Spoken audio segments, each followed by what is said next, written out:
experiencing one of the most chaotic days in its recent history.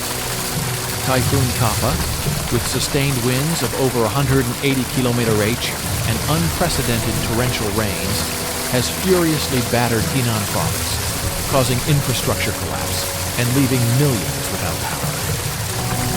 The tragedy worsened when the main dam on the Luo River could not withstand the pressure of the water and burst in the early hours of the morning.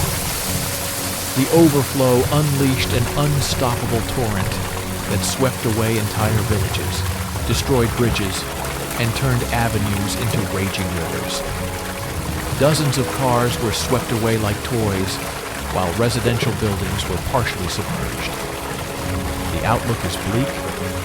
Thousands of desperate families are fleeing with what little they can carry, seeking refuge in higher ground. The Chinese government declared the highest alert and deployed military units to reinforce evacuations and rescue people trapped on the roofs of their homes.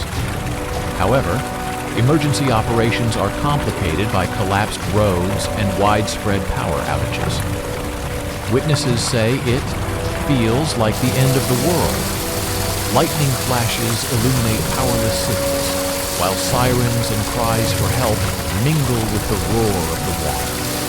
Experts warn that the rains will continue for the next 48 hours, which could further aggravate the catastrophe. Economic losses are estimated in the billions of dollars, but the greatest tragedy is human. Entire communities have disappeared underwater, and the death toll could rise in the coming hours.